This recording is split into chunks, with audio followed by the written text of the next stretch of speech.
Hello, est-ce que vous m'entendez? Donc j'espère que je me suis bien démutée, comme que j'ai pas fait comme la dernière fois où je vous ai parlé ça pendant une minute sans que vous m'entendiez. Mais je pense que c'est bon. Vous allez remarquer dans ma voix peut-être un certain changement, mais peut-être que vous allez aimer l'effet. Vous aurez compris que j'ai un petit rhume, rien de trop grave, mais voilà. Donc, on va faire avec ça aujourd'hui. Puis, par contre, j'ai l'invité parfait pour ça parce que je sais que, tu sais, je peux lui poser une question puis il pourrait comme partir pendant une heure puis moi je serais là puis j'aurais rien à dire. Je suis pas mal sûre puis ça serait super intéressant. Fait que ça tombe sur la bonne personne pour que je sois malade aujourd'hui. Mais avant de vous présenter justement cette personne-là, j'ai des petites annonces à vous faire. Je vais me plugger en bon français. Vous avez peut-être vu passer ma formation sur le référencement naturel, le SEO, que je sors la semaine prochaine avec mon ami, mon collègue Philippe Bussière de Fort 36. J'ai eu l'idée de lancer cette formation-là parce que j'ai du matériel que j'accumule depuis plusieurs années. Je me suis dit, ça peut pas dormir tout ça. De la matière, des exercices pour améliorer son référencement naturel. Donc, on a bâti une formation. Puis aujourd'hui, c'est la dernière journée pour s'inscrire avec le rabais de 50 $. Vous avez jusqu'à minuit ce soir. Sinon, il y a un concours aussi sur ma page Facebook. Allez voir, vous pouvez participer pour gagner votre accès gratuit. Alors, voilà pour ma petite plug. Donc, je vais introduire mon invité aujourd'hui. Allô, Mathieu! Bonjour, bonjour. Je te demanderai pas comment ça va parce que clairement j'entends la réponse, Ouais, mais je te souhaite prompt rétablissement rapidement. merci, c'est très gentil. Comment tu vas, toi? Moi, ça va super bien. Ça va super bien. Parfait, parfait. Je suis bien contente de te recevoir parce que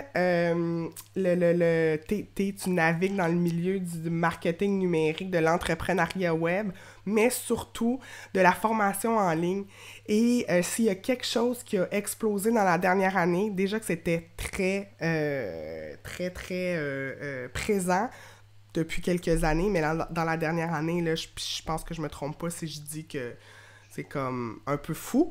Et j'ai moi-même embarqué dans cette folie-là de bâtir une formation en ligne. Donc, tu sais, je suis la tendance, là, vraiment comme un petit mouton. Mais, avant qu'on parle de ça, avant qu'on parle de la formation en ligne, qu'on parle de didacte, j'aimerais ça que tu me... Parce que j'aime ça recevoir des entrepreneurs du web. J'aimerais ça que tu me fasses un peu une présentation de qui t'es, puis pourquoi t'es rendu un entrepreneur en ligne.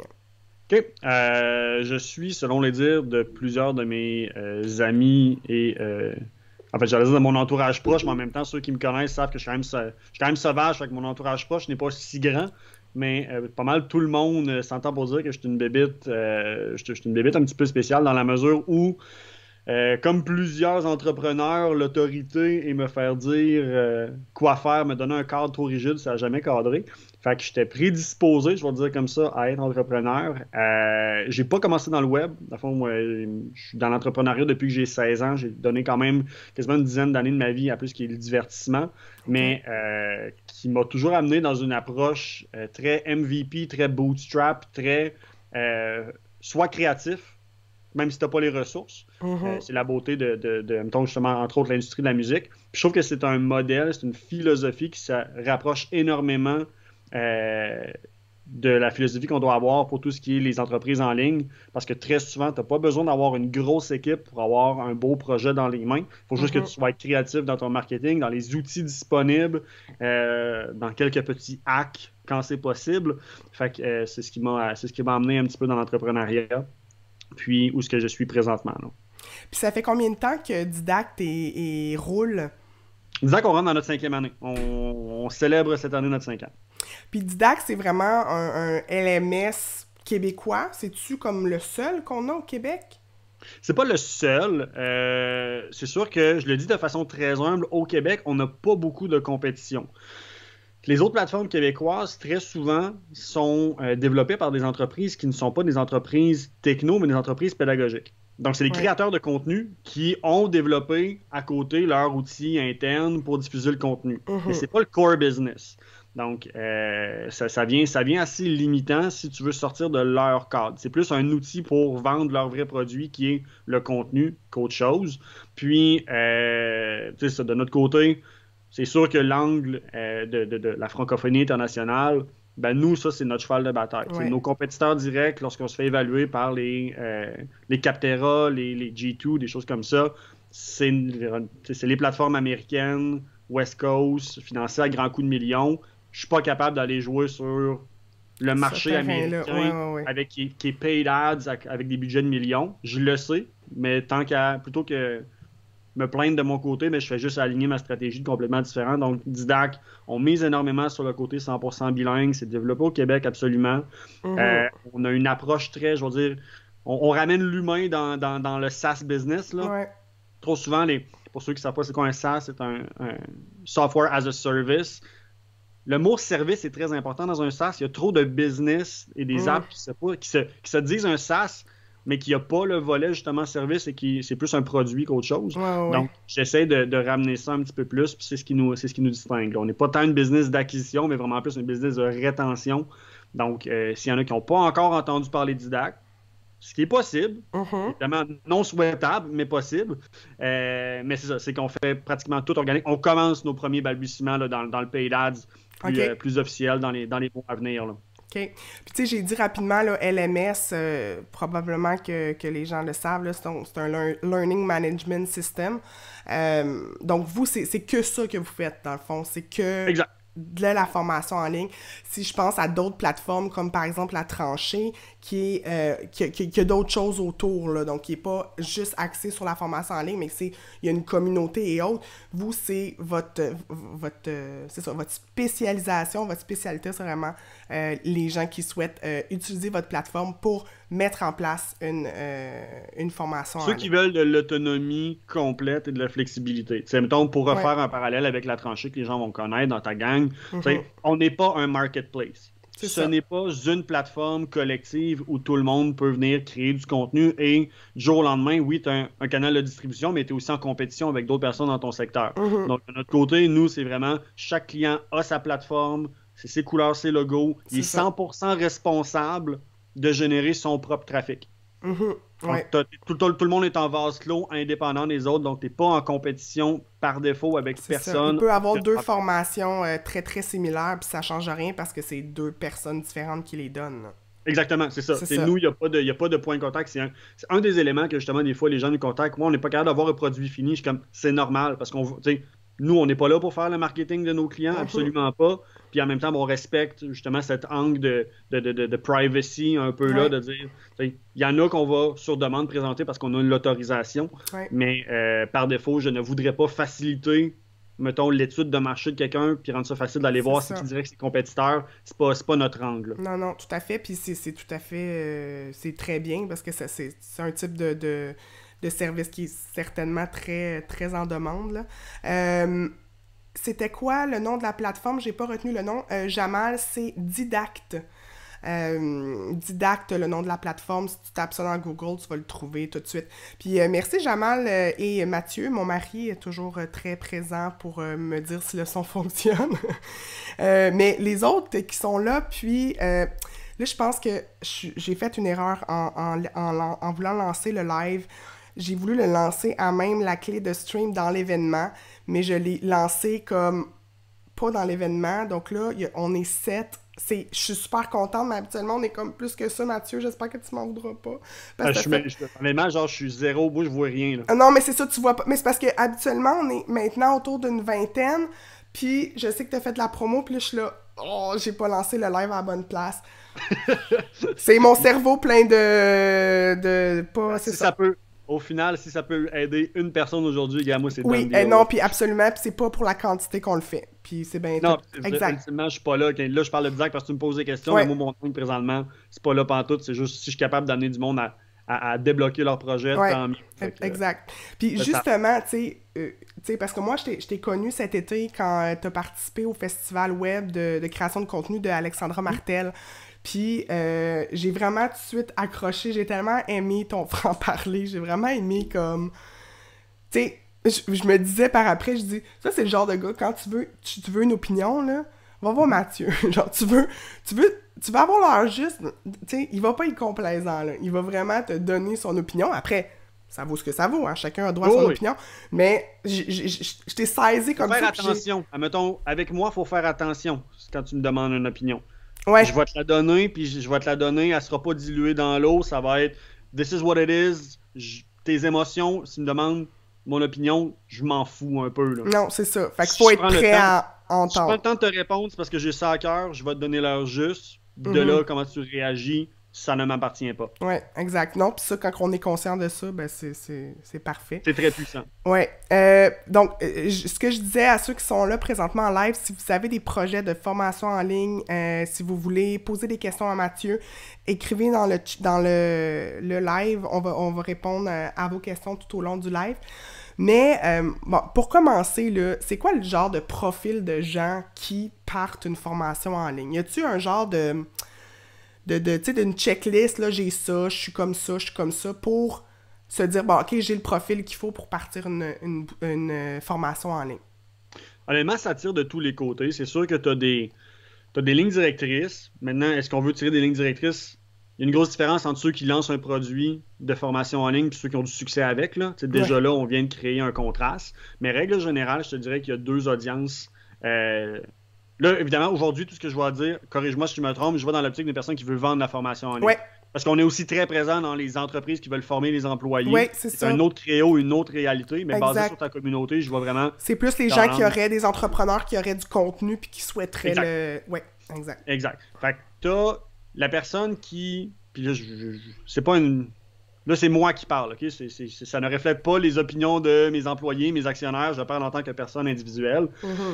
T'as ceux qui ont quelque chose à dire, qui savent pas comment s'y prendre. T'as ceux qui ont rien à dire, qui sont très bons marketeurs. Et malheureusement, t'as ceux qui sont excellents, mais qui sont gênés. C'est pas mal les trois que je vais voir très souvent. De là, malheureusement, trop souvent, ceux qui ont rien à dire, mais bons marketeurs, ont des bons résultats à court terme, pas à long terme. Ouais. Ceux qui sont des vrais experts puis qui tardent à prendre action, ils finissent par prendre action. À court terme, c'est plus difficile, mais à long terme, c'est ceux qu'on voit qui ont le plus de traction et le plus d'impact. Moi, ça, c'est mes projets bonbons que je vais appeler. Ouais. C'est des personnes qui, oui, vont nous contacter, puis on va peut-être se parler pendant des mois avant qu'il se passe quelque chose. Okay. Mais la journée qu'il se passe quelque chose, puis qu'ils vont de l'avant, ils se rendent compte de tout le temps qu'ils ont perdu, puis à quel point c'était plus facile et plus intelligent pour leur modèle d'affaires qu'ils pensaient. Moi, je vais être le premier avocat de l'entrepreneuriat, là, donc si quelqu'un, ta PME en bénéficie, je vais te le dire. Si ça te fait peur, encore une fois, la même logique, ça m'appartient pas, je m'en fous. T'en as besoin.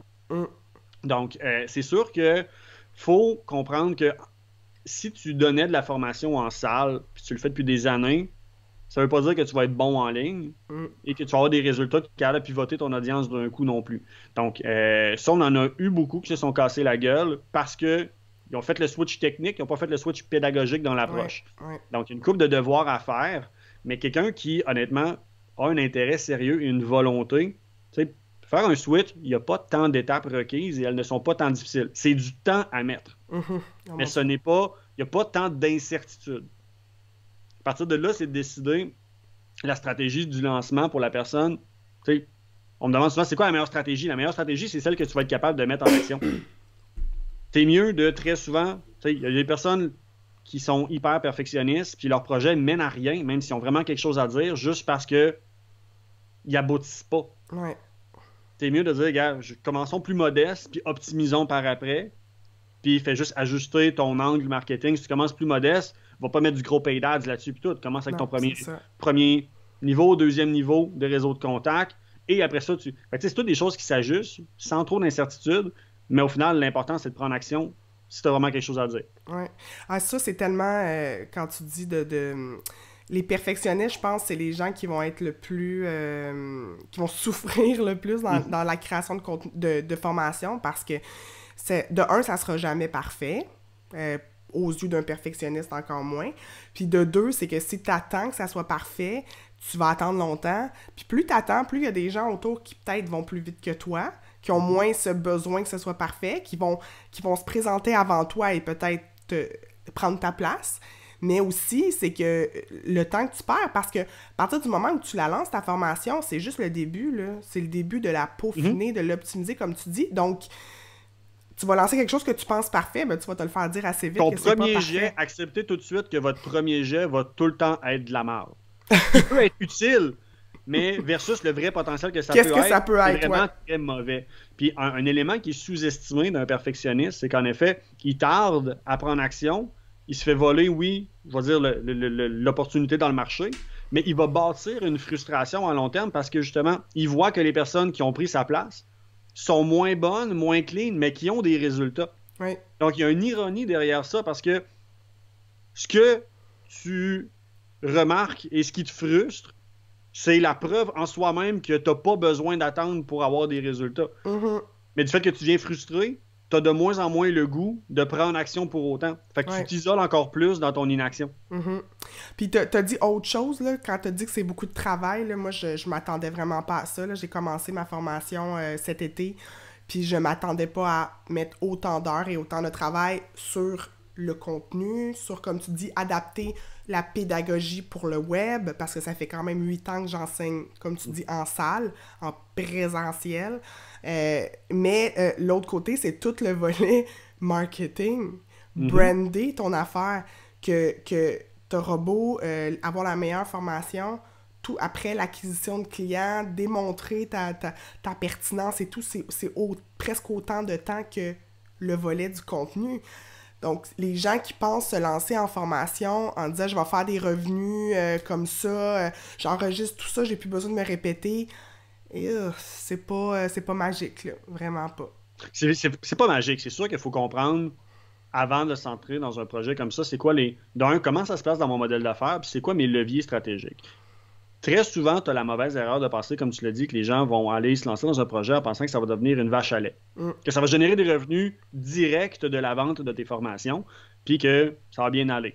Ça arrive, c'est très possible. On en a là, des clients qui font des 100 000, puis des 200 000, puis des 300 000. C'est le fun à voir. Est-ce que c'est représentatif de la majorité? Absolument pas. À l'inverse, par contre, si tu acceptes que le projet... Oui, une des ambitions, c'est de faire des revenus, mais ce n'est pas l'intention première. Très souvent, ce que je vais voir, c'est que les personnes qui ont un vrai intérêt, c'est que c'est pas le seul produit qu'ils ont. Ça va être des coachs consultants, ça va être des entreprises de services. Donc, d'avoir une réflexion, de dire, est-ce qu'il y a une opportunité où ce type de projet-là, dans l'éventualité où je ne fasse aucun revenu, ait quand même une valeur pour ma business? Donc, de le placer de façon intelligente dans ton modèle d'affaires. Très souvent, moi, les projets que j'apprécie le plus et que je vois qui ont le plus de résultats, c'est ceux que, justement, oui, c'est un générateur de revenus, mais c'est surtout un levier stratégique pour faciliter la vente du vrai produit. Ouais. Que ce soit un accompagnement privé, que ce soit pour faciliter les upsells, à la limite, dans votre échelle de valeur à voir. Ça, les upsells, j'aimerais que tu expliques un petit peu ce que c'est. Oui, parfait. Donc, un upsell, c'est de dire comment est-ce que je suis capable d'aller générer des ventes, plus de ventes à partir d'un même client et très souvent avoir généré un besoin d'un autre produit et service que j'ai dans ma business sans même qu'il ait fini de consommer le premier. Donc, je ne sais pas s'il y en a qui ne savent pas c'est quoi, vous m'écrirez et je vous expliquerai, là, mais le principe de l'échelle de valeur, donc de comprendre quels sont mes produits d'entrée. Donc, mes produits qui très souvent vont être moins chers, qui vont être plus génériques un petit peu, mais qui vont justement servir à soit mieux me positionner, permettre à faible risque pour une personne d'aller voir si elle aime mon approche et ensuite de poursuivre dans quelque chose qui est plus contextualisé, donc qui est plus niché ou à la limite du semi-personnalisé. Donc, de dire que si je fais un parcours très classique d'une échelle de valeur, ben, tu vas avoir tes blogs puis tout ce qui est création de contenu gratuite qui va être là vraiment pour sensibiliser, qui amène à une formation en ligne, Marketing 101, très de base sur comprendre qu'est-ce qu'un écosystème, que c'est 49,59. Fait qu'un faible coût, assez générique, mais à partir de là, tu es capable de voir, OK, le formateur, y a-tu une bonne approche pédagogique? J'aime-tu sa personnalité? Il sait-tu de quoi qu'il parle? Oui, parfait. Ah, OK, j'ai pas fini encore Marketing 101, que je vois que, il y a une cellule d'accompagnement en semi-privé, de genre, c'est un call une fois par mois, puis il y a 10 personnes, ça coûte un montant récurrent. OK, bon, mais j'ai pas fini encore, mais j'aime son approche à la date. C'est ça. J'ai appris sur le marketing 101, puis il y a des éléments que maintenant, j'ai le savoir, mais je n'ai pas encore le savoir-faire. Ah, ben, je vais m'inscrire aussi à ça, ça va accélérer mon apprentissage un peu. Fait que, au final, ton 49, ben, était-tu là pour faire 49 ou il était juste là, finalement, stratégiquement, pour faciliter la vente de Ouais. ton membership semi-privé à 150$ par mois pour les bonnes Ouais. pratiques du marketing. Fait que c'est de regarder un petit peu comment est-ce que justement ta personne peut évoluer dans ton offre de service, puis de voir la formation en ligne, elle se place à quel moment à ce niveau-là. Puis Mhm. encore là, ta formation en ligne, par défaut, les gens vont penser que c'est un produit d'entrée, pas nécessairement. Ça dépend si tu fais 100% synchrone, possiblement que oui. Mais mettons qu'on Mhm. reprend l'exemple d'Alexandra Martel que tu as mentionné tantôt, Ouais. plusieurs milliers de dollars sa formation, là. Mhm. Je pense pas que c'est un produit d'entrée. Non, c'est ça. C'est sûr que si tu combines après ça du semi-privé, de l'accompagnement, des interactions entre, toi tu fais un programme de 10 semaines, puis que c'est 10 semaines asynchrone, mais qu'il y a des exercices et des touch-ups entre, tu as une formation hybride, bien là c'est plus de l'intermédiaire dans ton modèle d'affaires au niveau des produits. Ouais. Donc c'est mon genre de terrain de jeu, ça. Ouais. Mais puis écoute, je t'écoute puis je prends des notes même pour moi parce que moi je me suis tout de suite lancé peut-être à tort dans la grosse formation de 20 heures parce que je la voyais comme ça. Et elle prête ma formation, mais là après 6 mois, tu sais, je réalise des choses, je réalise que Tu as c'est pris un gros risque. ouais, ben oui, mais je l'aurais pas fait autrement. On dirait que c'était comme ça, moi, que mais elle me prête, puis il y a des petites choses que je vais modifier prochainement, justement, sur le pricing et tout ça, sur la façon de la présenter. Ça, c'est un autre game, là. Puis tu t'en as sûrement long à dire. Et là, je me rends compte, justement, puis c'est ce que je fais avec ma formation sur le SEO, qui est une formation beaucoup plus petite, qui est plus accessible au plus grand nombre de personnes, puis ça va me permettre de me faire plus connaître. Puis les gens, après, qui ont aimé mon approche, vont peut-être voir ma formation bâtir son site de A à Z, et là, me faire déjà confiance.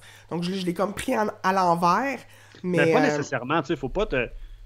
Ça, c'est très personnel. J'en oui, reviens à faire l'état de ses leviers stratégiques. Tu sais, tu donnes des formations à des étudiants qui sont rendus tu sais, comme plus intermédiaires. Donc, le bon produit à développer pour commencer, c'est celui qui va être le plus facile à vendre. mhm, Dans ton cas, si ton premier, tu sais, très souvent, les gens vont se faire peur eux-mêmes. J'ai pas de communauté, je pars de zéro. Je suis comme.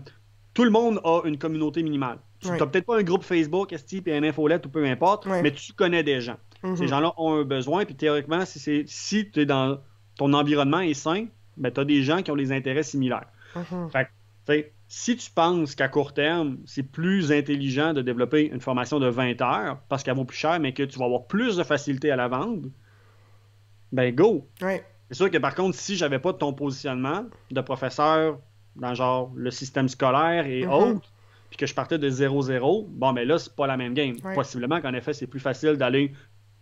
Parce qu'il faut comprendre, quand tu commences de rien, oui, tu vends un produit, mais tu te vends toi en même temps. c'est ça. Qu'est-ce que tu positionnes? Puis ça, c'est comme, pour vrai, c'est une question qui est très difficile à bien évaluer. Quelqu'un qui part de zéro, est-ce qu'on positionne le produit en premier ou l'expert? Mhm. Ah, Tu peux puis pas, là, tu peux pas vendre plein d'affaires en même temps. Est-ce que tu vends un produit, un résultat, ou est-ce que tu vends une confiance et une personne? mhm, Quel qui va bénéficier à l'autre le plus rapidement, dans l'optique que c'est une séquence. Fait oui. que, c'est juste ça, mettons, quelqu'un qui veut commencer, là, c'est important de faire le bon diagnostic de comment est-ce que vous vous positionnez dans votre marché présentement. Puis ça, tu t'as dit le mot expert, puis si je fais référence parce que j'ai réécouté la semaine passée ben en fait, je suis retournée dans mes notes là, du festival de Alexandra Martel, puis le mot expert revenait souvent, tu sais, comme étant un peu... ben d'un, c'est quoi un expert, finalement? Puis est-ce que c'est là-dessus qu'on se base parce que tu pourrais très bien être un expert dans ton domaine? Est-ce que tu es vraiment capable de communiquer et d'avoir une approche pédagogique par rapport au contenu, tu sais? T'as-tu une vision un peu de ce qu'est un expert qui est capable, qui a le profil pour faire une formation en ligne? Connaître des choses, savoir l'enseigner, c'est deux éléments très différents. Ceux qui sont des vrais experts purs, très souvent, sont très mauvais pour enseigner. Parce qu'ils sont rendus druidiques dans leur apprentissage, puis sont loin du consommateur, je vais le dire Ouais. comme ça. Donc, le respect de la courbe d'apprentissage est plus difficile. Très souvent, ceux que je vais voir qui sont les meilleurs formateurs, c'est des... Au-delà de l'expertise, je pense que c'est juste des personnes qui sont de bons communicateurs à la base. Un expert, à mon sens, comme tu l'as dit, un expert, pour moi, ça ne veut rien dire. L'expert, puis ça, je l'ai dit avec l'affaire d'Alexandra, l'expert de un, c'est le pied de céleri de l'autre. C'est de voir, moi, présentement, à titre de client, qui est meilleur que moi. Donc, à mes yeux, cette personne-là est plus expert. Est-ce que c'est un expert, un leader d'industrie? Peut-être pas. Mais il y a de l'expertise que je n'ai pas, donc il est en position d'expert face à moi. Oui, c'est ça. Fait que c'est vraiment de bien comprendre ma connaissance, elle commence, elle arrête où? Malheureusement, il y a trop de... Je ne veux pas dire des faux experts, je veux dire des experts en devenir, admettons que j'essaie d'être optimiste et positif, qui sont très bons dans quelque chose, mais qui ont de la misère, par contre, à déterminer sont mauvais dans quoi, puis ça arrête où. Puis ils se mettent une pression d'avoir réponse sur tout. C'est là que, justement, le train déraille un petit peu.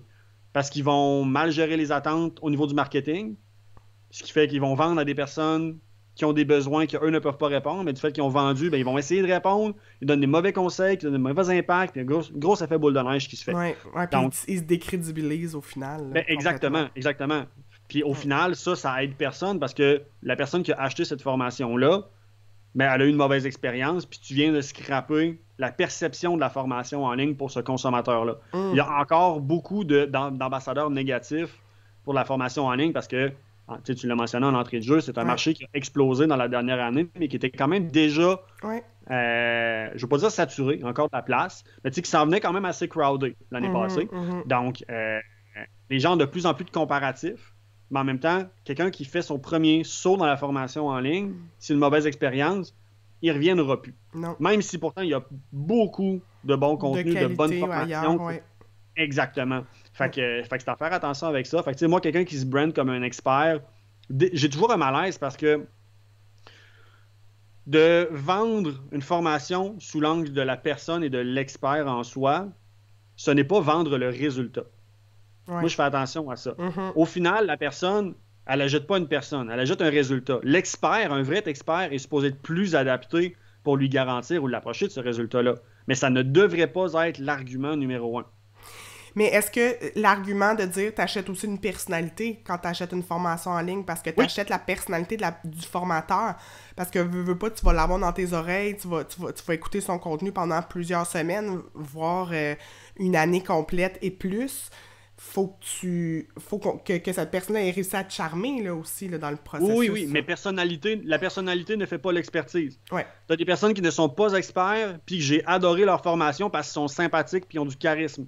T'as des personnes qui sont experts, mais qui sont beige, pas possible. Donc, faut trouver le juste milieu, là. Mais encore là, une personne qui, justement, se brand fort comme expert, les attentes sont plus hautes, alors que, au final, très souvent, le marketing, mettons, pour une formation en ligne, moi, j'encourage à utiliser la vidéo. Évidemment, parce que ça va être ça, très souvent, le véhicule numéro 1 pour le contenu. Donc, tu veux permettre à la personne d'aller goûter ta personnalité.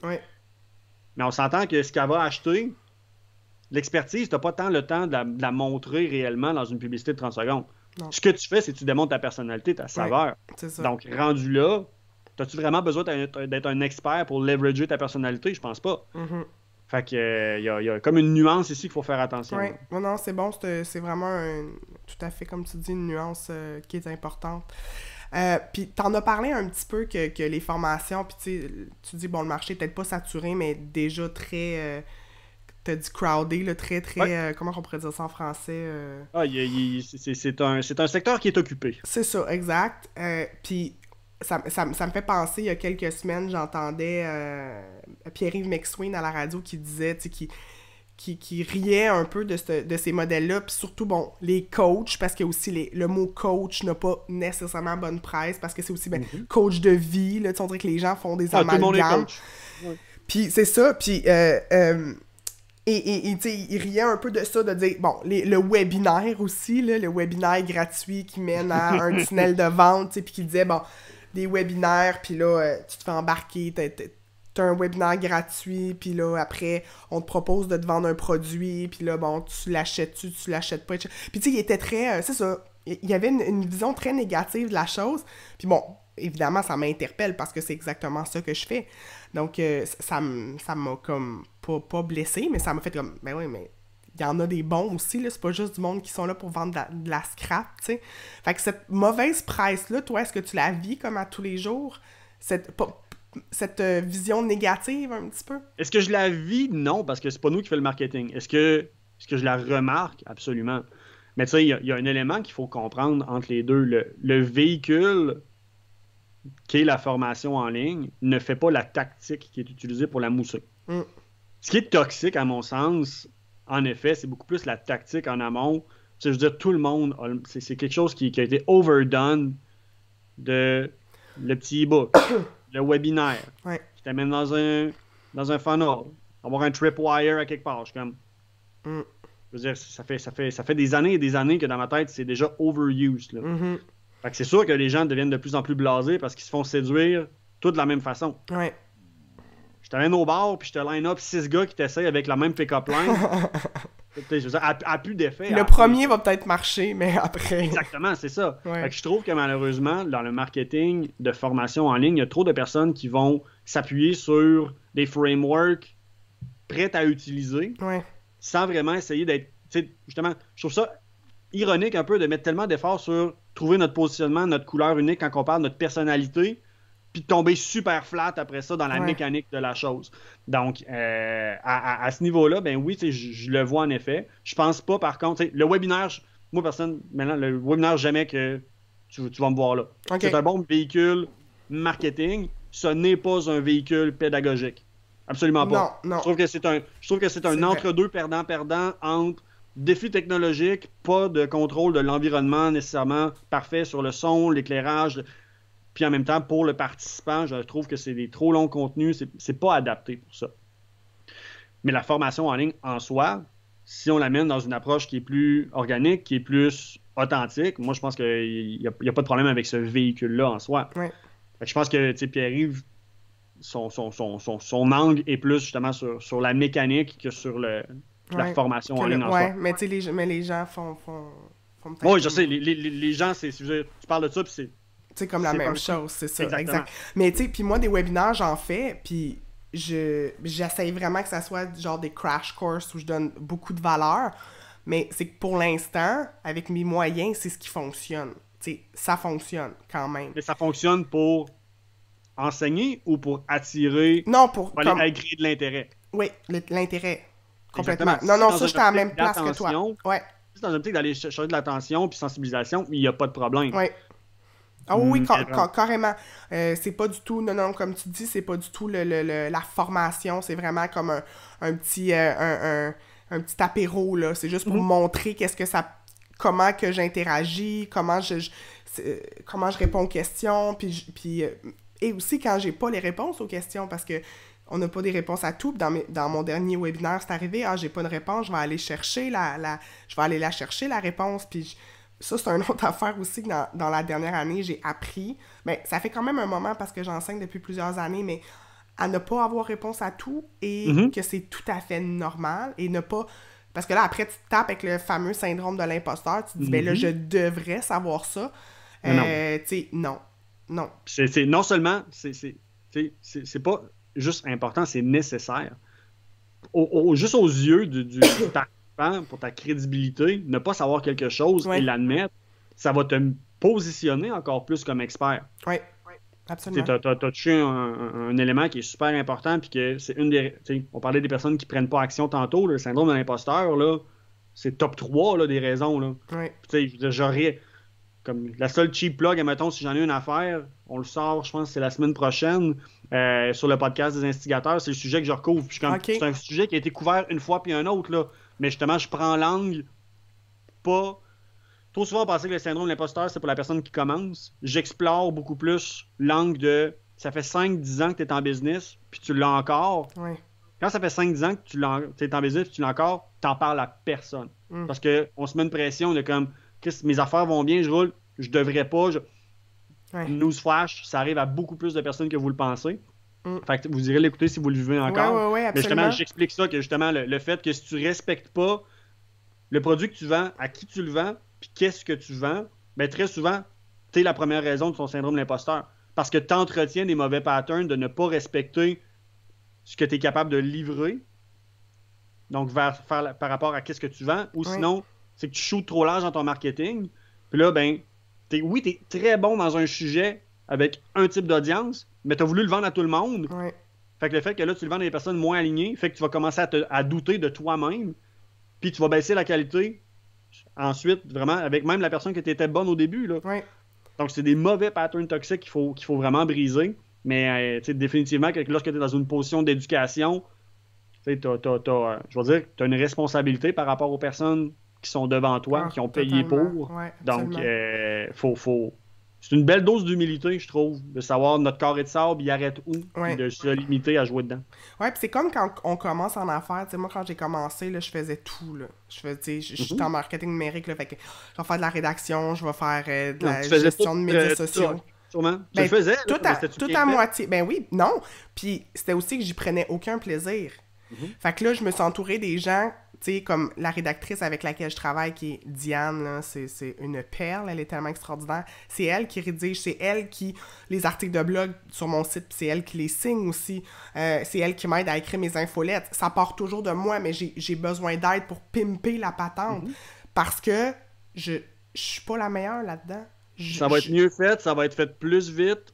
Ouais. Vendre, c'est vendre. Tant qu'à vendre de quoi que t'es pas bon, mets les mêmes efforts pour vendre de quoi que t'es bon. Exact. Ça va toujours être plus rentable de sous-traiter puis facturer plus d'affaires que t'es dans ta zone de génie que de vouloir faire un clé en main. Je ne crois pas aux clés en main. Non, absolument. Puis, tu sais, le one-stop shop, là, ça peut être une équipe là, qui va chercher plein de collaborateurs pour créer un projet one-stop shop, là, qui est tout par la même équipe. Mais c'est pas une seule personne. C'est impossible. Exact. Impossible. Puis quand tu te lances en affaires aussi, tu cherches ton créneau, là, tu te cherches un peu, tu sais, comme dans quoi je vais être bon, mais dans quoi, qu'est-ce qui va m'apporter du bonheur aussi, qu'est-ce que je vais aimer faire, puis tant que tu l'as pas testé, tu le sais pas, tu sais. Ben, ça je suis on the fence par rapport à ce statement-là, parce que l'erreur que je vois, c'est que les gens essayent de trouver leur niche rendue sur la glace. Ouais. Il y a bien des choses que je trouve qu'on évite de faire ou qu'on fait mal avant de se lancer sur la glace. Trouver ta niche, là, au final, ta niche, si tu la découvres après, ben, le besoin, il était là avant. Tu n'as juste pas fait tes devoirs pour aller vraiment prévalider le besoin puis l'opportunité dans le market et où. Fait qu'on se lance à tâtons, à l'aveugle, avec 10 produits pour une business, puis on se rend compte que oui, on imprime de l'argent, mais on n'a pas plus une vision d'où on s'en va avec ça, là. Ben, oui, je suis d'accord avec toi. Par contre, c'est... Encore, moi, je reviens au fait de faut se lancer. Lance-toi. Puis si tu sais pas exactement, essaye des affaires, mais sois prêt à apprendre les coups de batte de baseball, par exemple. Parce que, tu sais, puis de te remettre en question. Et même de, OK, un client, gars, je m'excuse, je te rembourse, je me suis planté, c'était pas ça, pas en tout. Puis... Tu apprends aussi de toutes ces étapes-là, mais c'est que si tu attends d'avoir le plan d'affaires parfait avant de te lancer en affaires... Non. T'sais... Ça, je suis d'accord, mais je suis le premier à être pro-action. Moi, par contre, il y a une différence entre skipper pour vouloir le faire puis de donner une date. Moi, je suis très fort sur j'ai jusqu'à quelle date pour faire ça. Puis après ça, je passe à l'action. Fait que de là, si tu t'es planté après, ben, au moins, tu auras fait le travail, puis il y a toujours des choses que tu vas apprendre absolument. Ouais. Mais à partir de là, t'es mieux de dire, OK, ça, je pense que ça vaut combien de temps? Plutôt que de dire, je vais commencer quoi, puis on va ajuster, OK, non, parfait. Aller chercher l'info, là, je pense que ça vaut combien de temps dans ma vie avant de prendre C'est tant qu'à prendre le gros risque de te lancer en affaires ou de lancer dans un projet de formation en ligne en ayant non seulement pas l'idée de à qui tu vas la vendre, comment tu vas la créer, comment ça se passe, ben ça vaut la peine d'investir une semaine de recherche en amont, puis de juste jaser avec du monde. De comme, hey, je m'enligne là-dessus, voici, mettons, une ébauche, qu'est-ce qui manque? Puis juste avec votre premier réseau, comme je parlais tantôt, les personnes qui ont des intérêts communs, vous allez être capable de briser beaucoup d'inconnus. Pour ceux qui se sentent dépassés par rapport, par exemple, à un projet de formation en ligne, parce que ça fait des années que vous voulez le faire, vous ne savez pas comment, moi, je vous encourage à travailler avec l'approche de Hillchart. Si vous ne savez pas comment ça marche, allez regarder Basecamp, Hillchart. C'est une façon de travailler que j'adore parce que justement ça va c'est quelque chose que je faisais sans m'en rendre compte dans le passé, puis là j'ai juste découvert qu'il y a une fonctionnalité parce que j'ai perdu le nord ben raide là. C'est de comprendre finalement, j'ai ma grande vision de où est-ce que je m'en vais, il y a des choses que je sais comment ça marche, mais il y a beaucoup d'inconnus. Très souvent on ne prend pas action à cause de l'inconnu qui est souvent plus simple qu'on le pense, mais de là d'être capable de dire OK, quelle est la petite partie d'inconnu que je peux essayer d'aller clarifier. Puis de là, plus que tu en enlèves, ben plus que tout est une montagne, l'inconnu rendu sur le top de la montagne, là, c'est juste de l'exécution. Ben plus que tu es capable d'en transférer un, plutôt que d'essayer de tout régler l'inconnu d'un coup. Ah, mon Dieu, ouais. On mange un éléphant une bouchée à la fois. Ouais. C'est quelque chose qui te permet de au moins rester dans l'action. Ça fera pas que d'un matin, tu pars de 0 à 100 km/h sur l'autoroute, absolument pas. Mais au moins, tu avances. Comment t'appelles ça, cette méthode-là? Le Hill Chart, H-I-L-L-C-H-A-R-T. H-I-L-L Chart. OK. Oui, exactement. Joanne demandait. Basecamp ont une fonctionnalité et ont même une espèce de petite documentation sur le concept. Là. OK. Mais sinon, c'est un concept de gestion qui existe depuis quand même un certain temps. Mais non, c'est ça. Je trouve qu'on commence à l'appliquer de notre côté un petit peu plus justement pour le développement de l'application. OK. Puis ça te permet de mieux planifier, puis de comme justement tout le temps prendre le pas de recul qu'on n'a pas souvent, là, parce qu'on fait juste, on est tellement le nez collé dedans, là, ben là, OK, on fait un petit reset de panique, puis OK, bon, mais il y a toutes ces affaires-là que je sais pas, bon, mais comment est-ce que je peux juste regrouper pour que ce soit plus clair, puis après ça, tu es capable de repartir avec un petit morceau. Ouais. Je vais essayer de quoi de technique, là. Je vais essayer... Yes, je l'ai eu. J'ai amené... Là, toi, tu le vois pas, mais... Je te fais confiance. J'ai amené le commentaire en ligne de Marie-Pierre Lemaire qui dit que, tu sais, le sujet qui est comme... Tu sais, tu dis... On en parle beaucoup, mais ça demeure, là, le syndrome de l'imposteur. Et que... elle fait référence à tes podcasts... qui sont super intéressants qu'elle écoute. Puis justement, je voulais en parler un petit peu. Tu fais un podcast avec Dave Ruel, c'est ça? Exact. Dave Ruel. Puis c'est les instigateurs, c'est ça? Exact. OK. C'est quoi exactement? C'est parti d'où? C'est quoi que vous traitez? C'est de l'entrepreneuriat sous toutes ses formes? Entrepreneuriat, moi puis Dave, on a une même philosophie, pas mal d'affaires. On a deux parcours complètement différents. Puis deux personnalités, aussi deux couleurs, saveurs très différentes. Fait qu'au final, nos idées se rejoignent. On fait très souvent les deux côtés de la médaille. J'ai pas peur de le mettre on the spot, puis on se challenge. Puis c'est très bon cop, bad cop. Honnêtement, il y a zéro préparation, là. D'où c'est que ça vient, c'est très simple. C'est juste moi puis Dave, t'es comme tant qu'à. On est très. Moi puis Dave, on est mon oncle, là. Fait que très messages vocaux sur Facebook. Puis il était comme tant qu'à juste se jaser sur Messenger vocal à coup de 59 secondes. Regarde, on va setter ça dans notre horaire, puis on va canner, puis on va voir si les gens aiment. Finalement, les gens aiment beaucoup. Puis on couvre tout ce qui est l'entrepreneuriat. Dave a un très gros background. Lui, c'est des entreprises en ligne. Là. Comme il y a quelques business qui ont levé de plusieurs millions en ligne. Fait qu'il y a une très belle expertise. De mon côté, je suis entreprise de service, puis vraiment plus comme focusé sur les styles de gestion. Donc, on se complète bien à ce niveau-là. Fait que non, c'est ça. D'habitude, puis on fait pratiquement aucun marketing parce qu'il n'y a pas de plan de match en réalité. C'est pas une business, c'est juste, on le fait tant qu'à le faire privé, on va le faire public. Mais, fait que ça, c'est comme les gens, il n'y a pas... On a une bonne audience, elle grossit tranquillement, mais ceux qui viennent, ils restent, puis ils font du rattrapage. Ils restent, exactement. Ouais. Ils binge notre croissance qu'on le voit, là, c'est comme, très souvent, mettons, on va aller chercher, je sais pas, moins 5-10 personnes uniques de nouvelles par semaine. La grosse croissance qu'on voit, c'est parce qu'ils ont binge-watché, ils ont binge les 70 épisodes qu'on a fait. Fait cool. Que... Non, moi, j'ai découvert récemment, puis pour être honnête, j'ai jamais encore écouté ton podcast, là, mais c'est sûr, il est sur ma liste, là. Mais j'en écoute quelques autres, puis j'écoute juste au Québec, là, à date, là, puis moi, j'aime tellement ça, tu sais, bon, avec un petit verre de vin, faire à manger, là, tu sais, mes enfants sont couchés, quoi. Puis j'écoute j'ai comme l'impression de... Je travaille quand même parce que c'est tout en lien à mes sphères d'activité de la job, mais après, c'est parce que moi, j'ai aucune autre passion que ma job, là, puis ça, c'est un peu un problème. Mon chum... J'ai un problème, mais oui, je suis capable de dire que c'est un problème. Ouais, mon chum pourrait t'en parler longtemps, là.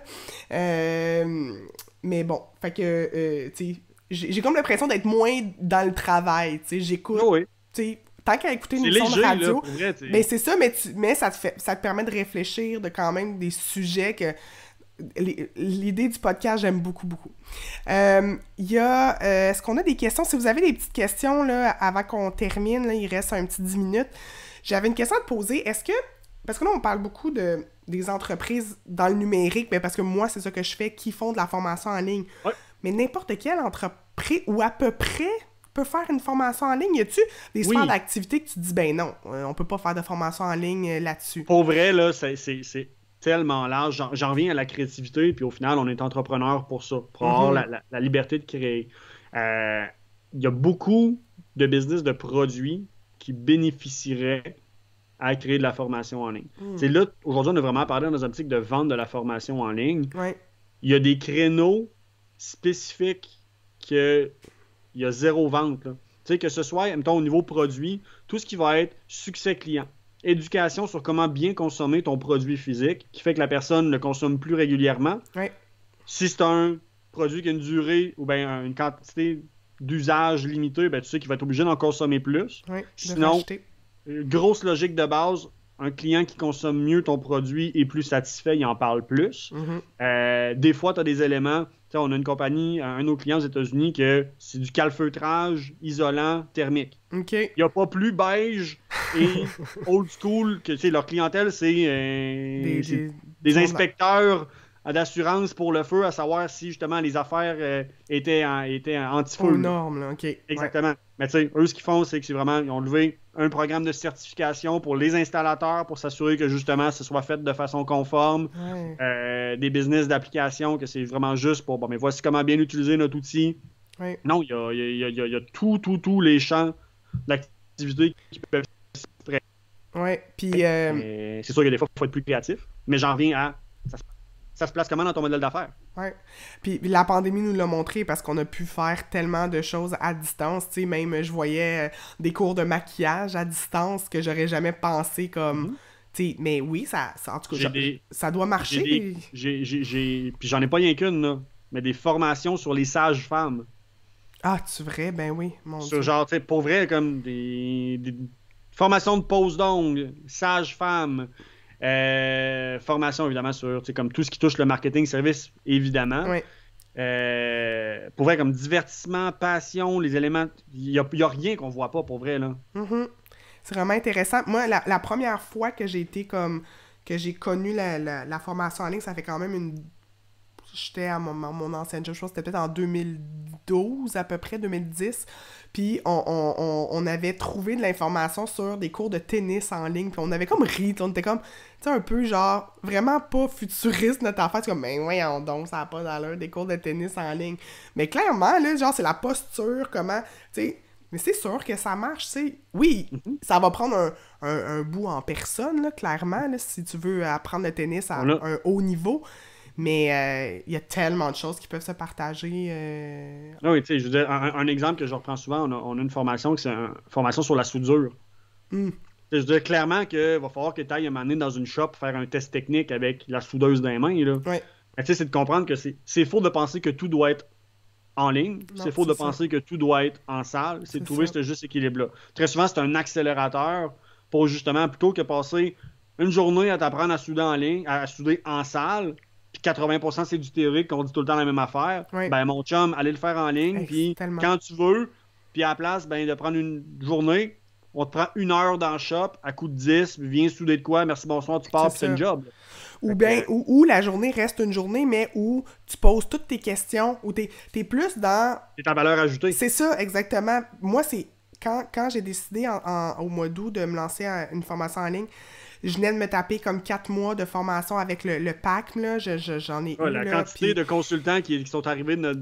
Genre, c'est sûr. Pré-burnout des mandats PACME, là. C'est comme... Plus capable de répéter la même affaire. Puis tu sais, moi, c'est beaucoup... Tu sais, oui, il y a un volet stratégique là, sur bâtir ton site web, mais il y a aussi un volet technique, genre, clique à droite, clique sur le petit bouton bleu. Et ça, là, répéter ça pendant 1 heure de temps, 2 heures de temps, ma valeur ajoutée n'est pas là. Tout ce que tu dis plus que 3 fois de la même affaire, de la même façon, a intérêt peut à être mis asynchrone. C'est ça.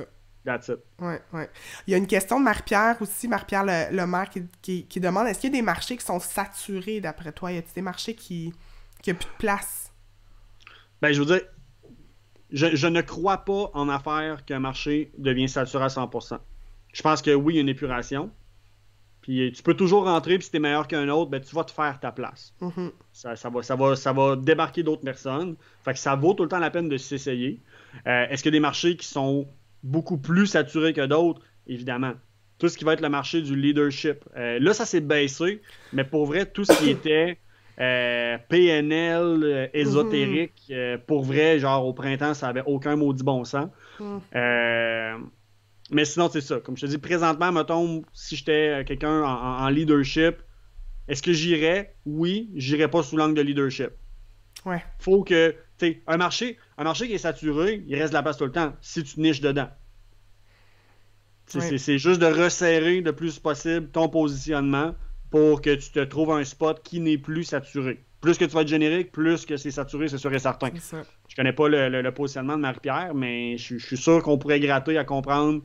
Présentement, possiblement qu'elle offre des services 1, 2, 3, puis que si on essayait juste de se concentrer dans un angle pour le produit 1, ben elle aurait plus de résultats que si elle essaie de shooter pour toute la clientèle qu'elle a présentement. Ouais. Ça demande une volonté, par contre, c'est pas tout le monde qui a le courage de faire ce petit réalignement de positionnement-là. Là. Parce que justement, d'un coup que ça marche, es-tu prêt à commencer à réfléchir à laisser aller tes autres clients qui sont plus alignés par ta nouvelle niche? Pas nécessairement. Il y en a qui aiment ça jouer safe, puis c'est correct. Oui. Mais c'est le genre de réflexion qu'on doit avoir en amont pour pas entreprendre des projets pour rien. Il y a beaucoup de... Honnêtement, le nombre d'heures qui est perdu par du monde qui nous contacte parce que soit ils font des recherches sur des plateformes alors qu'ils n'ont pas de projet. Ils se sont fait dire qu'il faut qu'ils le fassent, puis plutôt que chercher qu'est-ce qu'ils ont à faire, ils cherchent OK, ben je me monte un coffre à outils, qu'est-ce que tu veux bâtir? Je sais pas là, mais il faut que je bâtisse de quoi? Pourquoi? C'est pas là. Maintenant, genre, sautez pas les étapes. Puis à l'inverse, ceux qui ont tellement une vision fixe, puis qui cherchent tout dans un outil, puis que c'est pas réaliste, puis qui s'entêtent à tout le temps chercher l'outil qui va tout faire. Maintenant, il faut, comme on l'a dit, il faut que tu ailles dans l'action. Là. Ouais. Fait que très souvent, c'est plus intelligent de dire bon, mais comment est-ce que je vais aller de l'avant en réduisant le spectre, le scope de ce que je veux que mon projet fasse, puis que ça fasse peut-être 80%. T'es mieux de livrer un projet qui fait 80% de ce que tu voulais faire initialement, puis qu'il y a un outil qui te permet de le faire, que de porter un projet à 100% parce que t'as pas trouvé l'outil parfait pour encore. Non, c'est ça, exactement. Puis en terminant, j'aimerais t'entendre un peu sur le pricing. Puis juste avant, j'ai vu Jamal a posé une question par rapport à l'affiliation. On n'en a pas parlé vraiment aujourd'hui, mais Jamal, si tu veux, on s'écrira par rapport à ça, si tu veux. Je suis loin d'être l'experte, là, mais on pourra s'en reparler. Jamal, tu iras regarder Instigateur, on a un épisode complet là-dessus. Puis pendant 1 heure de temps, c'est Dave. Dave, c'est business. Dave, c'est un pro du affiliate marketing. Okay. Moi, je suis vraiment pas un amateur. Fait que tu vas avoir les deux côtés de la médaille. C'est dans les premiers épisodes. Si tu marques affiliation, les instigateurs podcast, ça devrait sortir. OK, cool. Il a quand même fait jaser. OK, cool. Je pense que je vais aller l'écouter moi aussi. Pogne les nerfs. Ben, là, moi, Dave, il veut que je recommence à pogner les nerfs, là, mais dans la première moitié des épisodes, je sais pas. J'étais quand même ben, pas piste. C'est juste quand il y a quelque chose qui fait pas de sens ou que je suis pas d'accord, genre, j'ai pas de filtre quand je parle, fait que oui, ça devient plus coloré un peu. OK, fait que c'est 18 ans et plus, là. Il y a des sacs, oh, non, là. non, je veux dire, je suis un gars de la bosse, là. Ça sort comme ça sort, je suis en cas avec des sacs, je prends des mots qui existent pas, je détruis des expressions parce que je sais pas parler, mais je prends mon point, puis ça rend ça sympathique. C'est bon. Juste pour Marie-Pierre qui posait la question sur les marchés saturés, elle dit « Je suis d'accord avec toi, Mathieu, merci.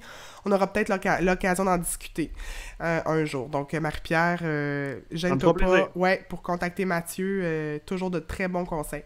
Le pricing, j'aimerais ça comme... Puis c'était une des questions que je t'avais posées au début, là, tu sais, quand on avait échangé les premières fois, comment on price une formation en ligne?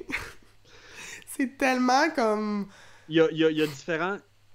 Il n'y a pas de recette miracle, évidemment. Tu as des facteurs à regarder. Tu vas regarder au niveau, mais justement, comme à quel point ton marché est saturé. La compétition qui est présente, c'est quoi l'angle qu'elle a pris au niveau de la qualité de production du contenu. Ouais. Ton positionnement dans le marché. Est-ce que tu as déjà une crédibilité, une communauté qui te permet de charger plus cher ou est-ce que tu pars de zéro et tu fais des tests à l'aveugle? Ouais. Donc, si vous allez sur ressources.pluriel.didact.com, comment établir son prix, j'ai déjà couvert le sujet.